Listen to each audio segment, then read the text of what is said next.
So this is the Looking Glass podcast, where we speak with people who worked for Looking Glass, which made some influential games like System Shock and Thief. And we're here today with Dan Thron.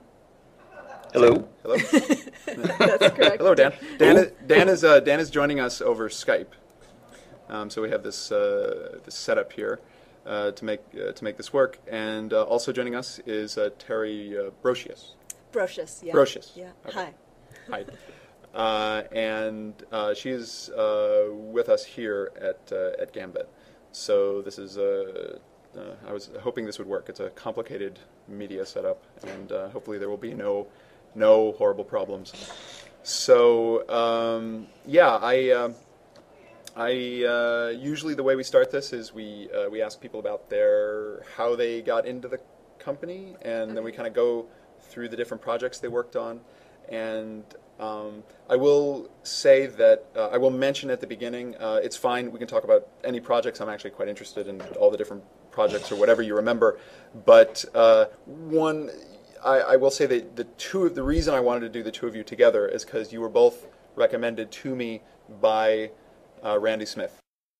Dan, do you want to start with how you got into Looking Glass? I lied. I lied so bad. Yeah, I told them that I could use Photoshop, and I didn't know anything about it. I never used it before. And then I was a traditional, like a pen and ink illustrator, and I was really, really desperate for work. And a friend of mine, Glenn Weldon, hooked me up with an interview there with I think Dan Schmidt and Tim Stelmach. And they didn't know what questions to ask because they didn't know anything about the program that they were asking about, because they didn't have anybody that did it.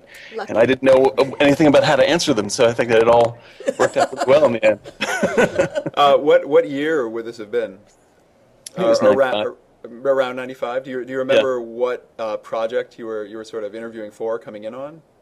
It was British Open Golf. Oh, okay. Yeah, we just actually just talked with Eric about that. He mentioned. Oh, really? Yeah, he mentioned that. Yeah. Cool. So you got the job through your through lying. Through lying. Yeah, conniving. Yeah, more or less. Yeah. And just really quick. I mean, like, were you employed as an artist before that full time, or? No. I was. I think at the time I was working at like Blockbuster Video. So Terry finds all this out now. I never knew.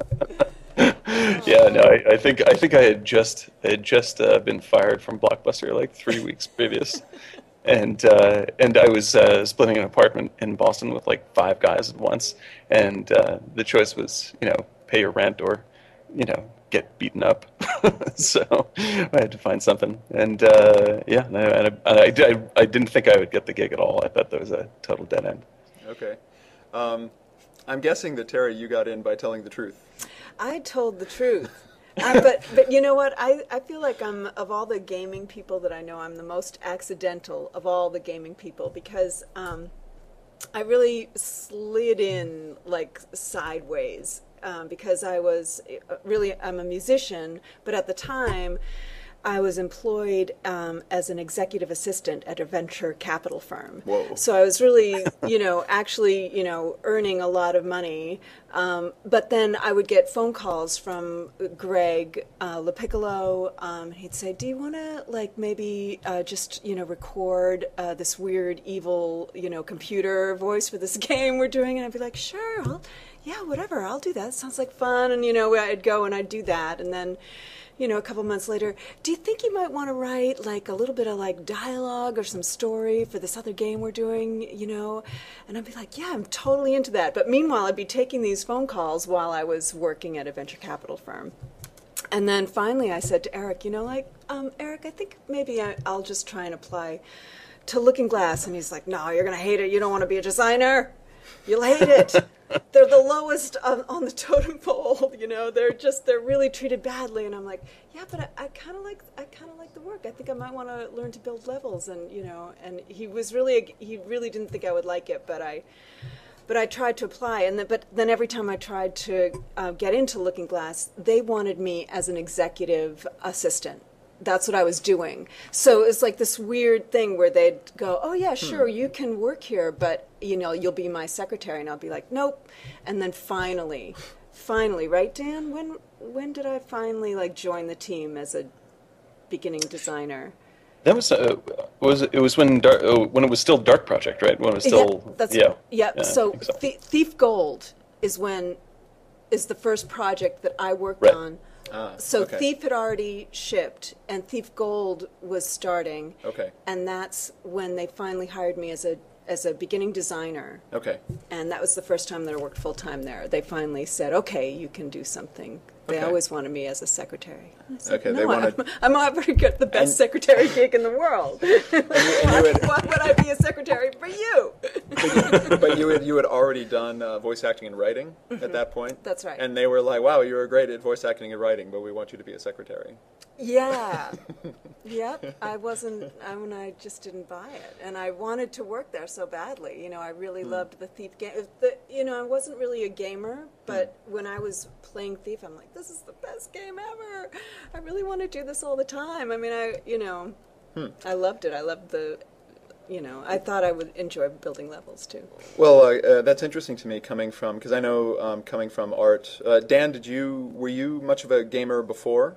Not really, no. No, actually, I'm a big movie nerd. I continue to be a big movie nerd, but I didn't really know anything about computers or video games or anything when I started there. That's interesting, because when I talked to Ken, he said the part of the plot of Thief was inspired by Chinatown.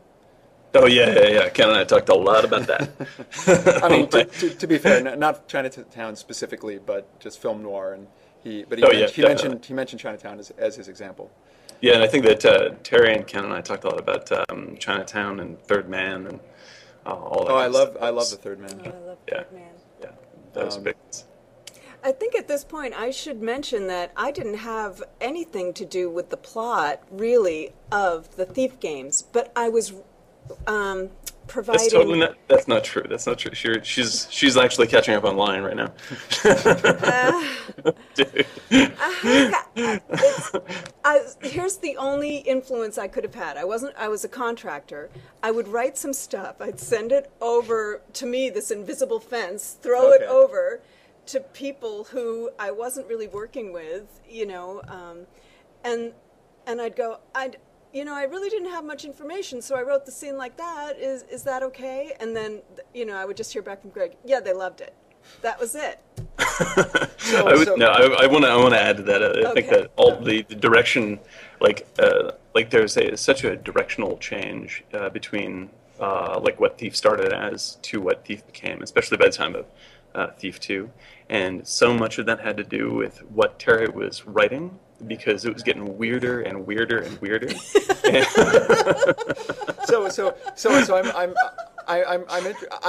is exactly what I'm interested in, because when I went and talked to Ken, Ken talked a lot about being there with Doug Church at the beginning and Sure. coming up with initial concepts, and he said that he did research in submarine combat for some of the unseen stealth kind of gameplay and stuff. But at some point I know that he left and kind of dropped this sort of 2/3 complete kind of world into your lap, and my understanding is that the two of you have a significant effect of in terms of how it turned out from where Ken left off. I don't want to say it was only the two of you, but Well, no, I think it because it started out with Ken's major influence, and I think the biggest influence that anyone I know has had on games is that he wrote this document about it was the submarine gaming document, and it was that was the start of sneaker gaming, and that's what Thief really represented. And so he was very, if I'm remembering this right, he was really interested in that as a game design concept, but artistically they were still sort of fishing around for how to apply that best. And doing a few people wanted to do a medieval game, and they want to do a Camelot game, and it so we originally were going with the Dark Camelot. Yeah, I which remember was, that. Yep. Right. And so there's loads and loads of concept art that really great stuff that Rob Waters did. That was all these really sort of strange takes on all these Camelot. And you were like ideas. you were Mordred in it, weren't you? It was kind of like, yeah, my dad's a jerk, kind of. Yeah, exactly. And like I think that because after that, Ken and the Irrational team really started developing, and they went off to do their own thing. But it was when I started working on doing concept art with Mark Lazat, and Terry and I just started bouncing ideas back and forth. That it got far away from the Camelot deal and just into this strange steampunk thing that I think that we were really into at the time, and I still think is awesome today. So I mean, that's one of the things that's at least that I've mentioned a few times, is that I remember the first time I saw the game, I think it was like the demo. It was before it was even called Thief, because I think even in the original trailer for it just said the Dark Project, if I remember The Dark Project, correctly. yeah. You know? Yeah. Which was actually named that just because that was like the heading on our corporate schedule. Just No, the Dark Project. I've heard that, and then it was like retroactively rationalized in the Right. writing in a log where I think the trickster is like, I have a Dark Project, and Yeah, which exactly. I remember from the game saying, oh, that's how they got the title in. Right. But the 2D, I guess like one of the main things that everybody remembers are the 2D cutscenes, right, and the look of those, and they almost to me have a kind of Ralph Bakshi kind of animation style. Right. I mean, which is unusual then, unusual now. Yep. And I'm just wondering, was that you primarily, or like how did that all? Yeah, there was me and Josh Randall, because Josh had started using After Effects, and he got really excited about how what new things you could do with that, and then he introduced me to that, and I started painting stuff, and we started just grinding together the style. I think like initially it was because we needed to do we were trying to execute a version of what Ken's concepts for the cutscenes would be, and they were more like the way he was thinking about them was like a motion comic almost. And so which was really ahead of its time just by itself, and so we tried a bunch of different versions of that, and then eventually we just we dropped the comic book framing of it entirely and just did it as like a cinematic style, and just tried to bump it up more into being a movie rather than You mean kind of like Max Payne or something, like the cutscenes in like the original Max Payne, if you remember that? Yeah, or? yeah, sort of like that. Like what's the you can see some motion comics on the iPad now, and like they're semi-animated frames, and you sort of slide them over, and then the next frame comes in with a little bit of a like flash animation to it. But it was a lot simpler in the original concept, and then Josh and I just got a little overexcited. Trying to fit that. So there's some like, am I wrong? But there's some live action stuff in there too. Like there's like some, yeah, it's all like shadow work or silhouette work, right? Yep. Yeah, we shot that in the the Looking Glass green screen facility, which was like 5 or 6 feet tall, and about 8 feet wide, and yeah, we just like filmed people like wearing like regular office clothes in front of the green screen doing stuff. So that's that. Also, that makes me think of the credit screen, which has everybody wearing the cloak. Yeah. And was it the same cloak? Did you? That was the same. That was the same smelly cloak. Yeah, that was definitely. I'm sure you had like just maybe one or two. Right. So you said that the two of you kind of figured out the world sort of after Ken left, but was that before you started doing those cutscenes? Like, did you have talks? Like, Terry, did you come in like after the kind of that look was kind of established, or was the look like the result of some of the story stuff you were talking about? I think that I would, I wasn't there all the time, so I would get sort of, I can't remember if I would come in to talk about what the next cutscene was going to be, Dan, or if I would just like get an email from you and Greg or something, Right. and then I'd come up with a pass at a script. And then you guys would get, maybe then I would come in sometimes and they would get back to me like, I love this part, I love it when, the trickster says this, or, when Victoria says that, or whatever. It's got to be shorter. It's always that. It was always that, right? It's got to be shorter. but I just don't, I feel like, Dan, you must have done most of the work of completing the world, because I just remember, the moments, like, okay, I want this to happen in the cutscene, but this doesn't really create. So were you very much a dialogue writer for the cutscenes? It was kind of like, this is what happens in the cutscene. Like, you don't get to make up what happens in the cutscene, but they need to talk, and we don't know what they're going to say. A little bit, or they'd go, all we need to do is we need, we're going to end this, and Garrett needs to be injured, and the keepers are going to rescue him. I'm like, really? That's all you're going to give me? Exactly. So whose idea was it to rip out his eye? I'm going to give that to Terri. I think that might have been mine. It was Terri. Well, and I think that that scene in particular, both in like when we were developing that, kicking that around, and also because Terri was also doing the voice of Victoria, and that's the first scene that gets really wacky. Like, it's really, really strange. Yeah. And it's also one of the most successful bits of animation that we ever pulled off. And I remember when we, once we showed our version of what Terri had written, like, it's the shot when Victoria throws her hand out and suddenly the vines explode and knock Garrett back into a pillar. And like, I remember Greg watched this and he just goes, holy shit!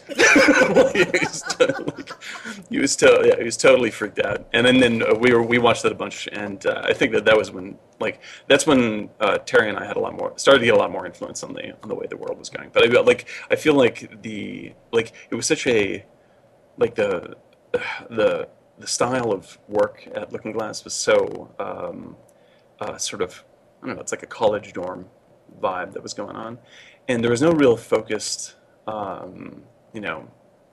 person who was leading where things were going.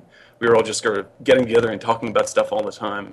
And so you have like Mark Lazat doing these awesome concepts, and Terri and I talking about bizarre story ideas, and Tim Stelmach working in the gameplay, and all this stuff. And like, it all just sort of, like, everyone just started agreeing with each other.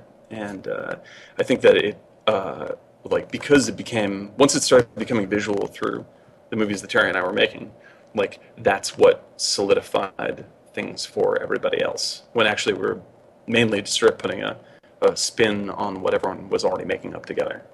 So we were just sort of sealing it. So so did the cutscenes come? I mean, I get the feeling that it probably wasn't this simple. It was probably like a kind of both. But did the cutscenes primarily come first, or like were like texture artists using that as an inspiration for how they were designing the 3D worlds, or is it more like you were like, well, here's what the first level looks like, so obviously things like color palette, etc. Right. have to match that, or do you not remember it being one or the other? No, it was definitely like a back and forth, because they had to develop the game. We had to start the cutscenes and they had to develop the game at the same time. So we ended up like Mark Lazat would provide us with like the texture sets that he and his crew were doing, and then we'd start to incorporate that into the paintings for the cutscenes, and then he'd see those and base more game art off of that, and, just sort of like this echo chamber effect. Yeah, it was a really, really great way to work. That's the way I still prefer to work. Yeah, very, very, very, democratic and very fun. Sounds very commie to me. Yeah, exactly. Was it that like intentional, that kind of democratic kind of environment, or? Well, I think that Dan, you can correct me if I'm wrong, but there was a lot of talking, about how things are supposed to look and sound, and Greg LaPiccolo was also very clear that everything should be a cohesive unit. And so as things developed, I think that everyone was, there weren't any, I like to call them rogue designers, when people go off in their own direction because they think it's funny or they think it's, cool, but it has nothing to do with a really great cohesive game. So that I wasn't right there, but I think that for one magical moment, there were no rogue designers. Everybody was collaborating and getting on the same page. Does that sound right to you, Dan? I think that's right on the money. Yeah, I mean, I think that it's everyone definitely brought their own thing to it, but we just had this weird sense of creative agreement all the time, so it doesn't sound totally fantastical. Like part of what we were doing, it was that the level designers and the folks that were physically building the game, sometimes I wouldn't get to talk to them or see levels for weeks, and then we'd be making one of the cutscenes and we'd look at the level and go, oh my god, that's totally different than what we were planning on or what we'd already illustrated. And so we had to bend to that, or they had to change their level designs to fit what we were representing them in the movie. And so it wasn't it wasn't perfectly gelled, we weren't like a mass mind, but it was I think that it was those kinds of curveballs that made us more creative in answering these problems. And I think the reason why it worked out so well is that you even when you do get hit by problems like that, if you have ego-free people to work with, then nobody gets proprietary and we all try to solve the problem as opposed to freaking out that it's broken. And I think that was the real the magic of Looking Glass was the fact that nobody was trying to get in anybody else's way. They were all trying to just make everything fit together and work. And because the rogue designer problem is not it's definitely in games all the time, and it's also definitely in movies, in making movies. You get so many people that are involved in these things, and you go and check and see what someone's been working on, and it's completely in a different direction. And it's how you and they respond to that makes things work or makes things fall apart. Right. That's a good point. A boring point, but a good point. It's a dull point, but yeah, very. Well. One of the things that these podcasts, I feel like I would like them to be some kind of a record as to if people work at a game company and it's very kind of creatively broken because people think it has to be a certain way. I think being able to hear something like this, to hear people talk about that at least in this particular circumstance it did work this way, and I think it's important. I think a lot of times certain kinds of processes continue just because that's all people know, or they think that's the way it has to be, and every place they've ever worked was like that, or somebody has a broken process and they're a newbie and then he's like, does it have to be this way? They're like, yes, and it's right. It doesn't actually have to be that way. I've worked on lots of stuff that I've really enjoyed working on. I've worked at great companies, and I'm totally psyched with everything that's going on now. But I've never worked with such a group of smart folks in my life. It was insane, the level that everyone was operating on all the time, and I constantly felt super dumb talking to these guys. And I think that it's easy to imagine what that game, what Thief or Thief 2 would be like if you had taken any part of that out of it. If Dan Schmidt weren't there, or if me and Terri weren't there, what would be missing from the game? You definitely feel it. And I think that everyone respected each other's ideas super strongly. And I think what Terri and I really brought was if we weren't there, I think it would have been a more traditional, medieval, regular fantasy game. It would have been it would have been a really clever, well executed one, and the game design would have been equally as phenomenal. But I think that the sort of David Lynchy vibe that we work to bring in, I think that's part of what people remember, along with incredible game design. It's hard to remember, what my thought process was. You know, when I write, and when I especially love working with Dan, because he is so visual. He loves movies. He's seen like every single movie ever. But I've seen enough movies that we can still have some conversations, and so we would like find some common ground and start talking. But a lot of times I just felt like, okay, I'm taking a risk here. I'm writing about somebody, taking somebody's eye out, while chanting some verse, and then trying to make sense of it, and I'm not even there. I'm like, okay, now I have to wait for 3 days before I get to hear back with whether I'm fired. Because this was all. We had that "you're fired" email ready to go at any second. I was like, I am so fired. It's been 3 days. I'm so friggin' fired, and they don't know how to word it. Just tell me. I didn't know if I was fired, if they, if they were like, going to say, nice initial attempt, try again. I had no idea. A lot of times, I think I was just doing my secretary thing, and waiting for my response or my next assignment or my next opportunity to go in and meet with the team. Does that make any sense? No. But I guess Terri, had you done like professional like writing before that, or? Well, no, but because I had been in a band situation with Greg, he knew that I was like on my own, just like writing very strange short stories, and a lot of the times that I was in the band with him, we were all living in one band house. We called it the Tribe House, and so because that was the name of the band. That was the name of the band, and so we all lived in this house, and we would watch movies together. So there was this whole like artistic, like, oh, we're going to watch this movie and talk about it, or so he knew. I think he knew that I would probably be into at least giving it a try to write, screenplays for these cutscenes and stuff. Because I know that, again, I guess it's just fanboy stuff, but I think the writing in Thief is very good, and I've been to a lot of GDC screenwriting workshops where they're kind of like, hey, your game needs great writing. Now we're all getting into the Hollywood way of doing things. You need a character triangle, and your character needs to have 3 different attributes, right? That's a good character. And it's like,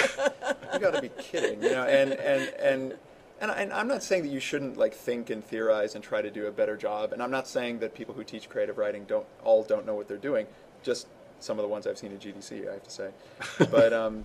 But yeah, I don't know. I mean, it seems quite good to me, as does a lot of the voice acting in the game. It doesn't have that kind of Hollywood stamp of approval kind of feeling to it. And that doesn't mean to say it's bad. That means to say it's a little bit more loose and a little bit more real. And I don't know where I'm going with this, other than to say that I think that it's. I just wonder if you had any thoughts on that. Like, did you feel like, oh no, I don't, we need to like do a good job of this, or like, did you have a sense of like what you're shooting for in terms of quality? I don't know if that's the right word, or did you want it to be like movies, or if you're thinking about stuff like Chinatown and The Third Man, that's a very different reference point for movies than a lot of the kind of screenwriting workshop kind of stuff you hear. Right.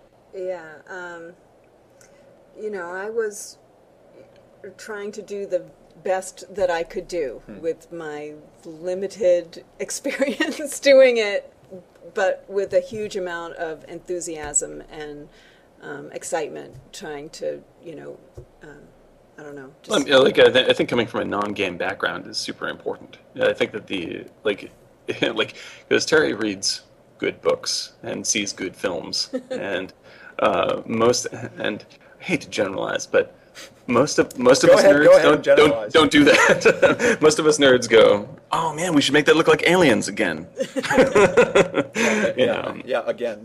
Again and again. And I think that's the thing that has always been missing from that was missing from video games then and continues to be missing from video games now, is that the sort of source material that you're steeped in like on Thief, where like I mean we like good trashy movies too, and you know like I love Die Hard and I love Aliens and I love all that stuff. But you know because I think that like we were into you know crazier, more indie stuff, and that really affected what we were making up. And like it's hard to watch you know the Elephant Man or you know any like you can't watch it like if you watch the Elephant Man, which is actually a huge reference point for visually for Thief, by the way. I never get to talk about that. Like you can't go and draw a regular looking cruddy medieval you know thing again. Like you have a real like David Lynch is going to hugely influence that. Whereas like most people in games and in movies, like they have the same source material all the time. Like it's Aliens and it's Die Hard, and I wanted to make it look like the thing that I saw before. And now games have been around so long that people are raised in bad games. Like there are so many, like there's so few great works of art as games, and most people are in games. Most people that are in games are not into it for that kind of experience. And I think the games like they're great examples of you know that are finally starting to come out of like beautiful storytelling and artwork in games. But it's bizarre that it's taking this long to actually get that going. And I think that like with Thief we had it so early on, you know, like the you know what Terry was writing, what we were coming up with was so much crazier and more indie than anything else out there that it was just everyone could like say that it was cool, but no one really knew how to latch onto it and repeat that. And so it was another 10 years before we saw it. Maybe that's good though, right? Because that means that it wasn't cheapened by imitation, in a sense. Yeah, sure. Yeah. I mean, well, I definitely feel like, and I don't mean to, because I think games today are completely amazing. But I feel like with movies, like movies weren't around too long as an art form before someone started to make really serious movies, and people took them seriously as art. And games are just not there yet. And I'm not really sure why that's the case. Well, maybe they're not watching The Third Man. A lot of them are. And there's no games that are like what's the third man of games, you know? Right. And like that's what games need. That's what game design and game storytelling. You've got some great level design in The Third Man. It's very true. I think that the sewer would be a great last level. Oh yeah. Yeah. Oh yeah, and that we would talk about that sewer. We would watch those clips, you know, when talking about like building certain areas in Thief, you know, because that was just the most amazing, you know, visuals. Those sewers. Yeah. I have friends from Vienna, and after I saw that movie, I suddenly was like, "Oh my God, I want to go and visit your sewers." Did you do that? No, I haven't yet, but I really. I want to do that too. I really want. They have. Do you know that they have a tour actually? Do they? Yeah, Oh my God. Yeah. Mentioning all this stuff is making me imagine like a 1940s version of Thief with like Joseph Cotten as Garrett. Oh my God, that's my dream right there. Lord. People talk a lot about awful female characters in games, and there's obviously a lot of them, but. You know, and I don't want to say it's just as bad for men, because I wouldn't quite say that, but it is true though that like I have absolutely no desire. Like my idea of an awesome male role model is absolutely not most game characters, right?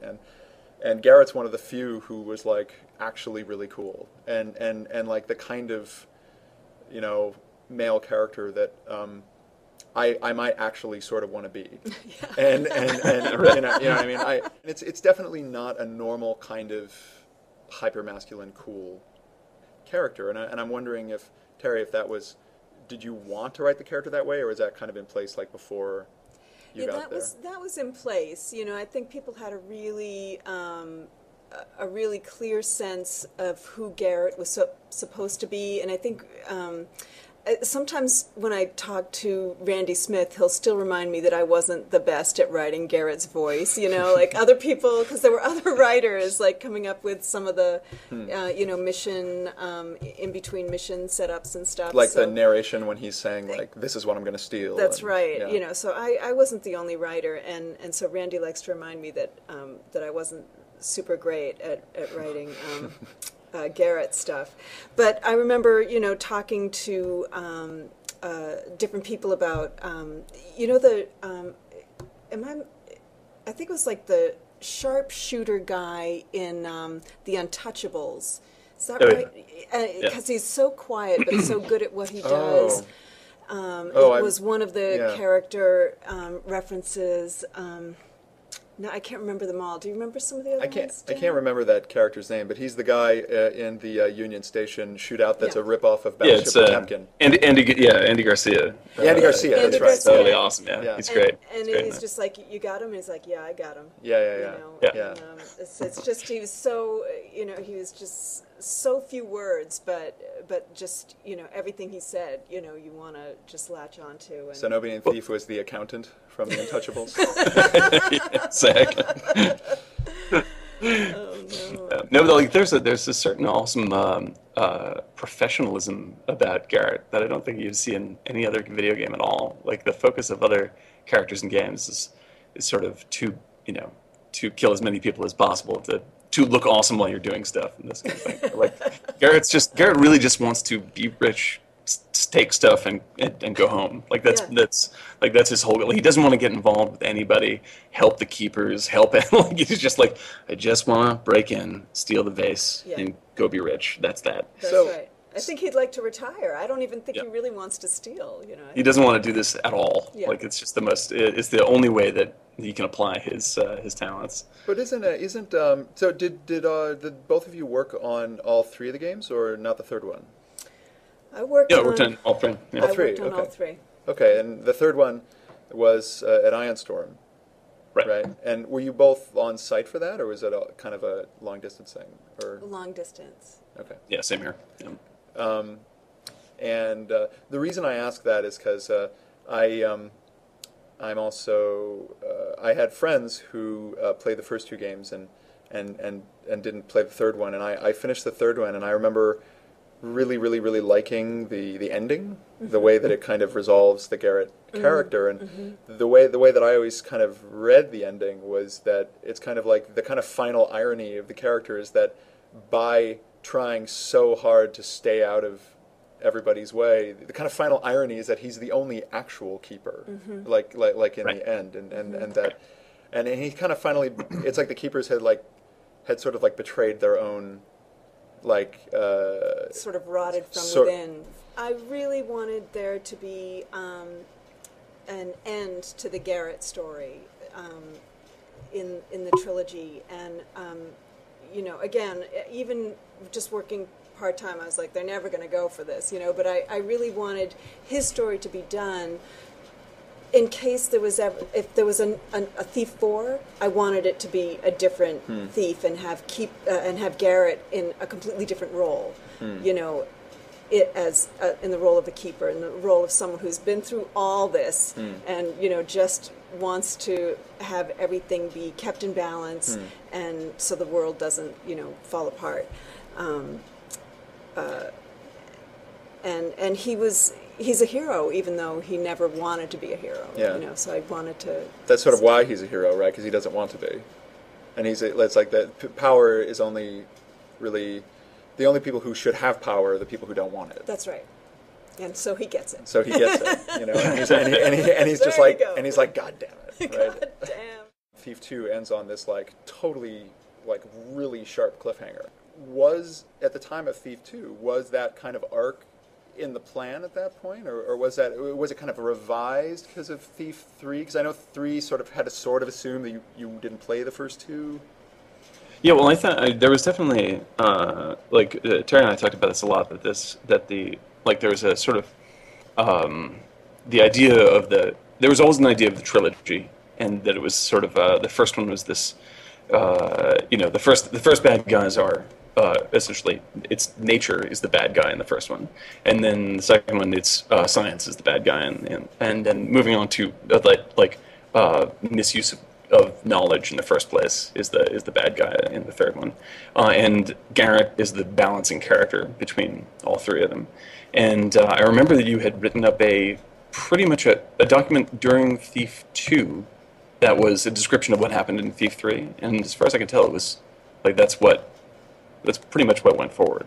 I have no recollection of that document. Oh man, no, I remember being really knocked out by it. Oh, really? And it was because I think that you were the first one to sort of recognize any sort of thematic structure to anything that we were doing, and so like the rest of us are sort of like just coming up with nonsense day to day, and Terry's the one who actually brought together. Oh, wait, we've been writing this for a while. Maybe it's a story. I think I eventually got some confidence. I think when I got confidence, like, you know what, I can actually pull off some ideas with this company, is when I wrote the line at the end of Thief 1, the "Beware the dawn of the Metal Age" line. Oh yeah, and that's the last line of the first game. The last line of the first game, and I'm like, I am so setting up a specific kind of sequel. They are so going to push back on this, and nobody did. Yeah, and in fact, that is the sequel. I mean, the sequel is that exactly, right? I mean, and it just like everybody was like, yeah, I know exactly what this is cool. going to be. All right, yeah, and I'm like, because we read that, and like my first reaction to that was I was psyched that we'd be able to do robots. Yeah. Awesome robots. Awesome. Oh my God. The Lynch connection is quite interesting. Is that more kind of in the the vibe and the feeling and of the cutscene specifically? Well, yeah, especially Eraserhead and Elephant Man. Like those are giant. Yeah, the black and white. Yeah. Well, also just the setting is a really, and Elephant Man is a really steampunky setting. Mm-hmm. Like it's really like it's No, like you're it's, right, yeah. it's it's straight up Victorian machinery versus the human body theme, and it's really, really intense and very gritty and strange, and I think that probably pushed the visuals more than any other movie. And because like story-wise, I think there's like Chinatown. There's another like Ken Levine, get him talking about Miller's Crossing, and that'll be an all-day deal. Like love that movie. And I think that I think initially, even when it was in Dark Camelot days, like he really just wanted to see that Gabriel Byrne character in a medieval setting. Like, Oh my God! Well, that's funny too, that Dark Camelot, because Gabriel Byrne is in Excalibur.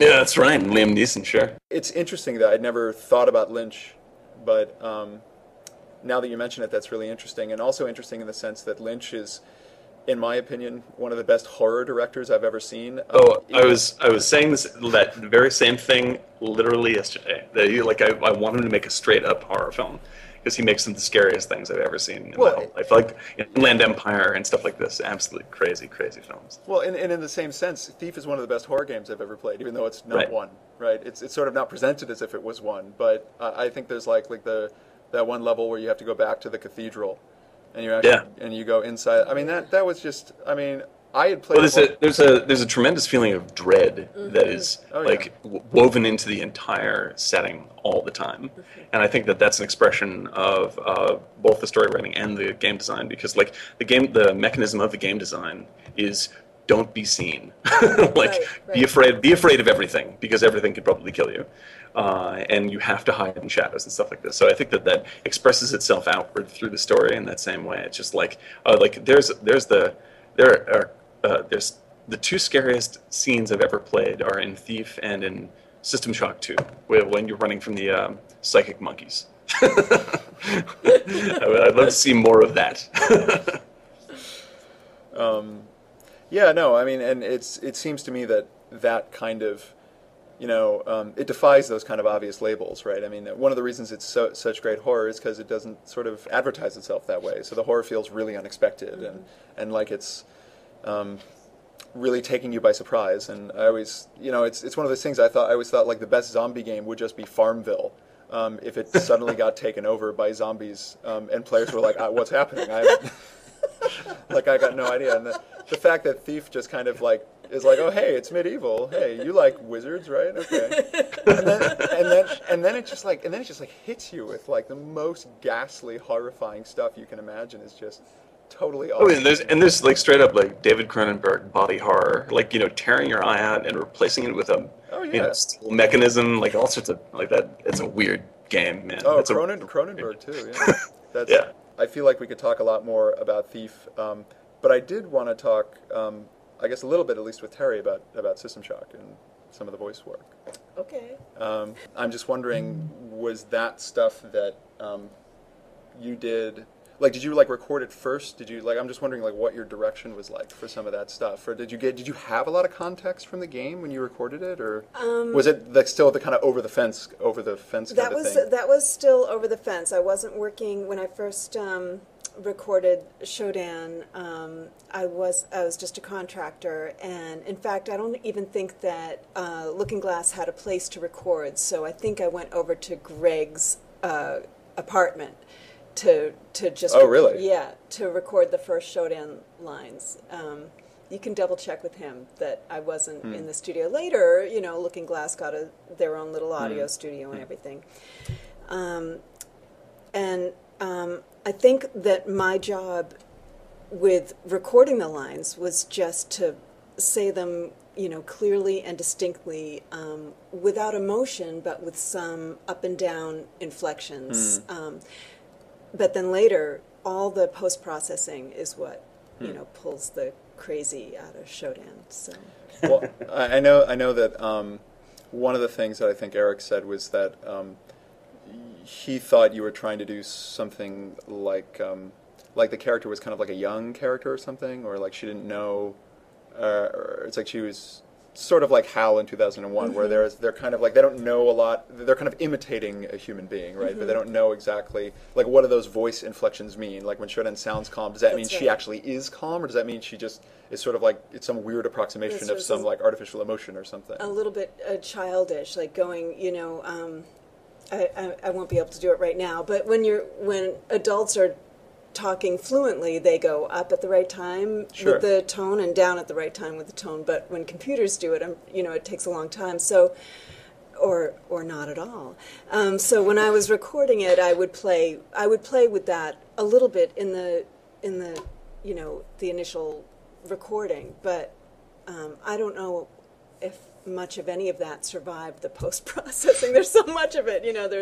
There's pitch shifting and there's I don't know, delays and all kinds of piecing together and, Yeah, Greg mentioned, although he said he wasn't thinking of this consciously at the time, he said in retrospect there may have been a Max Headroom kind of influence, right, with the stuttering and the different ways that the post was applied and everything. So being a writer, though, you didn't write any of that dialogue ever?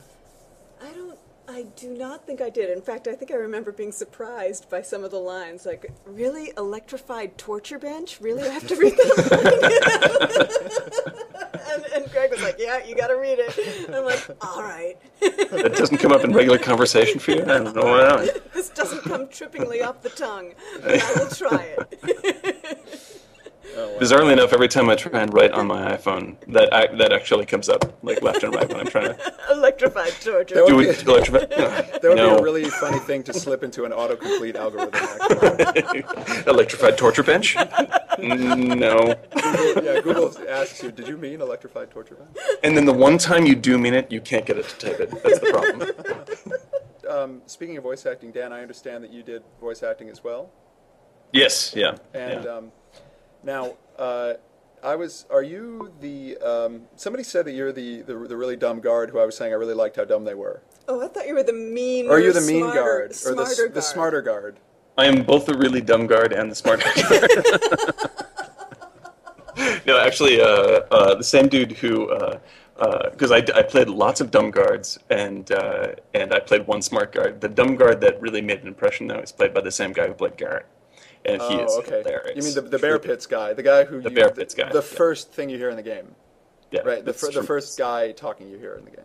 Yeah, I'm just sort of the irritated, second banana in that scene, and he steals the show. But it sounds like you're the guy who's always reacting to the dumb guy, who the dumb guy says something, and you're the guy who's like, oh God, oh my God, no, it's not that, oh please, don't, oh my God, Because he's talking about some sort of wound that he has.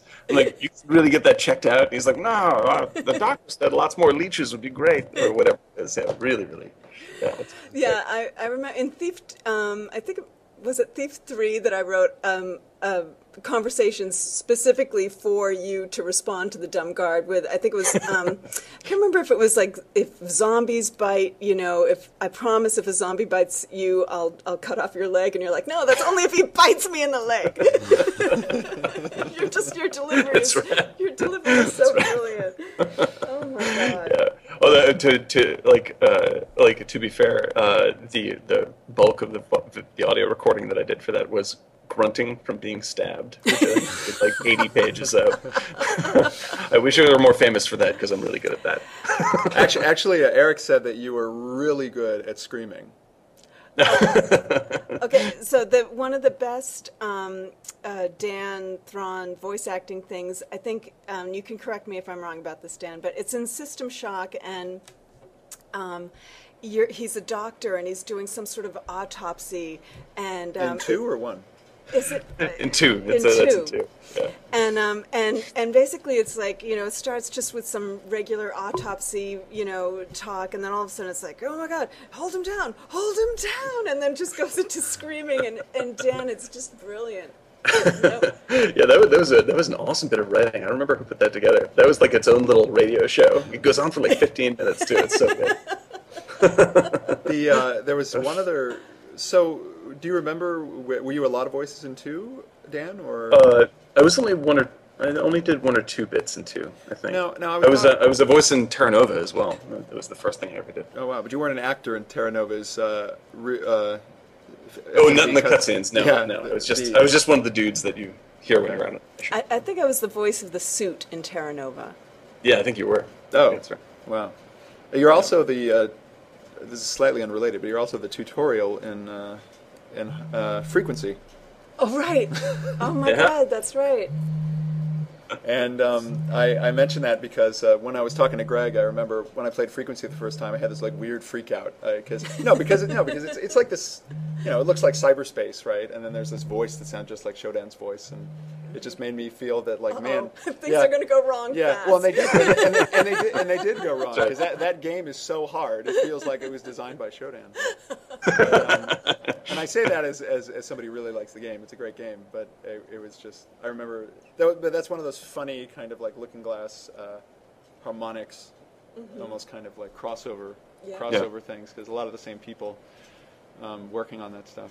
But I did have one question for you, Dan. When I was, although this was not on the podcast with Eric, but when I spoke with Eric a little bit after the podcast, and he had mentioned I just want to confirm this. If it's not, that's fine. But there was a voice near the end of System Shock 2 that's like, I think his name is Prefontaine. He's like yes. Who is that? Is that you? I think that's me. Yeah. He's like a scientist who's like trapped in the many, and he's like yeah. And he's like totally horrified but totally fascinated at the same time. Yeah, and because he's doing this sort of Joseph Conrad, Into the Heart of Darkness kind of storyline. Yeah. No, and it was really fun. I forgot about that one. That's a good one. I really I just wanted to mention it because I have to say that was like, again, it's just my opinion, but I thought that was like the most phenomenal bit of acting in the whole game. Like it. Oh, dang! Thanks. It made that. Not the psychic monkeys. The psychic monkeys are great. Well, the screeches are great. I have to say, but and I actually also played. Now that I forgot that I did this, but I'm also the voice of the mutants that try and club you to death. That apologize, the ones that are, I'm so sorry. Those guys, yeah. Those guys, yeah. Those are really scary. Oh yeah. Those are super fun. Super fun. Yeah. But I forgot all about Prefontaine. That was a great bit of writing. Yeah. That was. I just remember. I think maybe it was because like Blair Witch was like sort of around that time. I remember thinking that was like an entire Blair Witch movie, sort of as a radio show. Yep. In this one sort of self-contained scene, and I just again just I'm just kind of having a fan moment, but it was just the good job, Dan. But the combination though of it's not that easy to act really scared and have it seem convincing, and there was something about the way you haven't worked for Eric. That's obviously maybe that would be great practice. Yeah, I'm sure. But no, but it's great because you hear it a lot in games now. I mean, there's lots of games have taken the whole kind of like, oh, there's somebody coming up behind me, kind of a thing, right? So it's an easy device and you hear it a lot, but some of them really stick out in memory, and that seemed like one. And you're I mean, you weren't the guy who they paid all this Hollywood money to do that. You were just somebody who's there, and you were just good. Yeah. Well, Really thanks very much. That's very kind of you. I appreciate it. But That's all I got. but it's another example too of like when I work with Sarah Varelli who was QA on System Shock, and I know that she worked on a lot of those games, and anytime she has to work with me, so she hears about how great her games are all the time, and she's always saying, like, oh, but it was just the developers. Like, oh, it was kind of funny how the people who worked at the company were all the voice actors and stuff like that. And I mean, and there is a certain kind of like less professional feeling, but I mean, I don't know. I mean, I think that there's also kind of pros and cons, because if you really get that kind of like super expensive Hollywood sheen on everything, it kind of loses a certain level of reality to it. Yeah, I totally agree. And there's something indie about the voice direction and the voice acting in those games that I think is really good. Yeah, well, I think that's definitely one of my favorite parts of working on those games. Is like it was all just we were just making stuff. It was such a cruddy little office, and we were all really really good friends, and there wasn't a sense of like now everything is so heavily over reviewed, like if you sit in dailies for visual effects shots, they'll like loop a shot 500 times trying to find every last little thing wrong with it, and whereas like in like Looking Glass days, we would ship things and go, oh, that's messed up, did anyone notice? Nobody noticed. No. Yeah, totally. Yeah. And I think because we were only thinking about what we thought was awesome at the time, then that's what comes across. Instead of worrying about whether or not we were doing a good enough job, we were just really enjoying doing the thing that we're doing. Something that you guys were talking about earlier, just about, Dan, you were saying just being surrounded by so many incredibly smart people at Looking Glass. It really was a place where I felt like I was like, everywhere I went, I was like, just talking to the smartest people I'd ever met, and making my way through that world. And I think that's probably why they didn't have a lot of, everybody was so smart and so capable and so motivated that they didn't need to have a lot of the systems that they set up now. And when I did start working full time, there was no one there to teach you how to build levels or anything. There was no system for that. It was like, okay, now you're a designer, build your level. It was sink or swim, and they just gave you Dromed and were just like, there you go. They were just, here's Dromed and here you go. And I would have sunk instead of swim if it weren't for Randy and Emil, and they were just like, I would just. I'm not afraid to ask questions and go, I have no friggin' idea what to do, and they were right there, and I think that it was an exciting place to work, but I mean I could have been 2 weeks there and gone if it weren't for some certain key people there, just like making sure that I didn't fail. Yeah. Right. Well, and I think like that. Even after we became like established at the company, and everyone knew what we were doing, and stuff like this. Like, it was people like like working with Mark Lazant, who knows 100 times more about art history than I do. Like, the reason why the game is so rich and realistic in its and coherent in its design, art design, is because of Mark. Because like you have games today are. And I know I sound like crotchety old dude when I say that, but like the bad games today are because people are like, there's no narrative to the artwork, like there's no coherent idea. There's just lots of showing off, and it makes things feel fake. It makes things feel like they lack history, And between Mark Lazan, and I also want to give huge shout outs to Jen Roberta Lesser, who is one of the greatest artists I've ever seen. And because of their knowledge of art and their practice of actual art in their private lives, like they were interested in building things that were deep and had a point as opposed to being a novelty.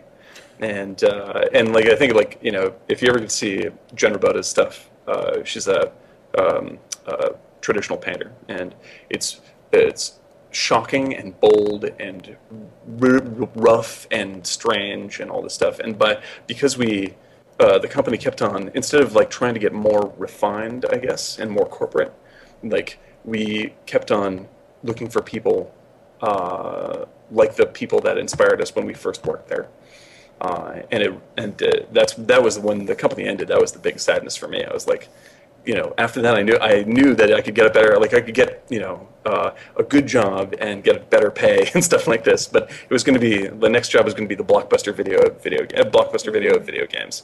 Mm-hmm. This was a really, really unique place where people are creatively responsible to each other. They were,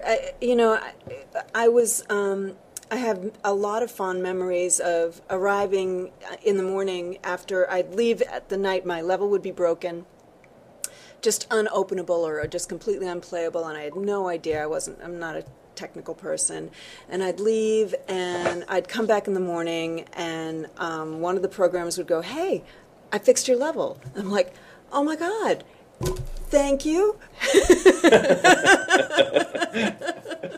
It was really, it was amazing like that. Like people were really working hard to make it all work, and it's really amazing. Yeah, a lot of people. It's funny how, and it's not surprising if it's because it's obviously true, but every single person who's been on this podcast has said that. Everybody is saying the same thing. They were just like, yeah, that was great. And he's not here right now, but Abe, the guy who usually monitors when we record these things, he doesn't really know much about the games. He didn't play a lot of them. But so he's a little bit more, he doesn't have the same context as a fan, but that's what he says to me after we record them. He's just like, oh my God, these people love this company. It was just like this, like one of a kind of working environment that seems like it was really creatively well-oiled and satisfying in that way.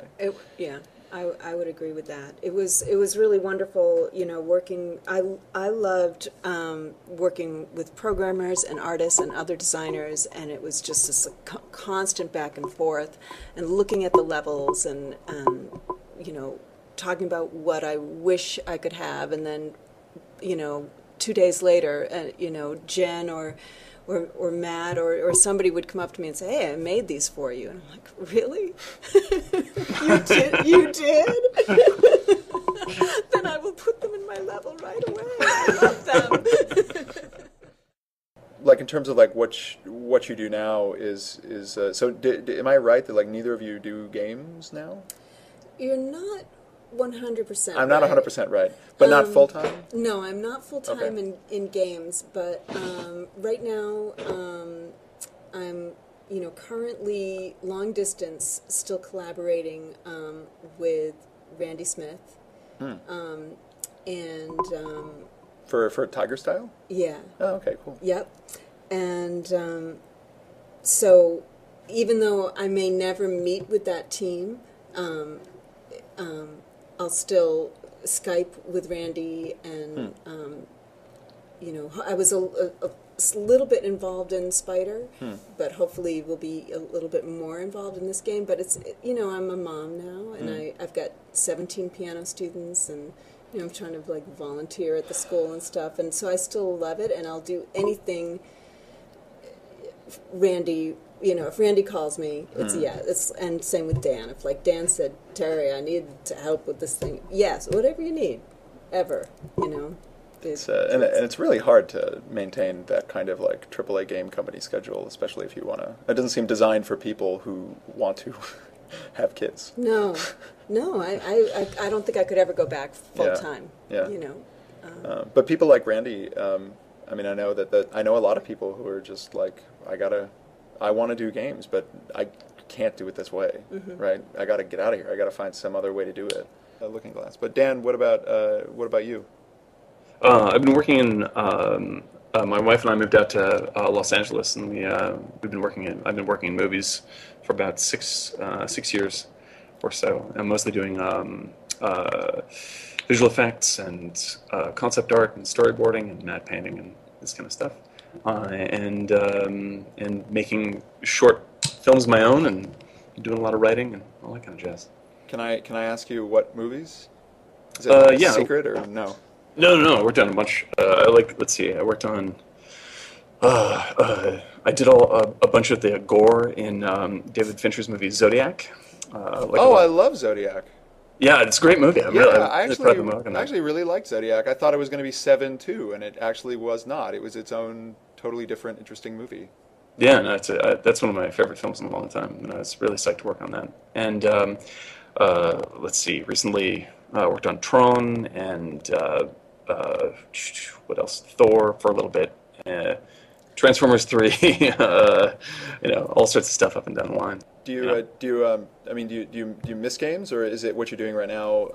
Do you ever feel like you would go back, or is it really more like do you kind of like love film more? Oh yeah. I mean, it's not so much I miss games. I feel like I really love great games, and so once in a while I get really obsessed with maybe one game a year, or 1 or 2 games a year, and so I'm always interested in fresh new game design and seeing what's happening. But Terry knows that I'm the biggest movie nerd of all time, so I've been trying to get into that scene more than anything else. Great. So, well, thank you very much, both of you. This was fantastic. Yeah, right on, man. Thanks very much.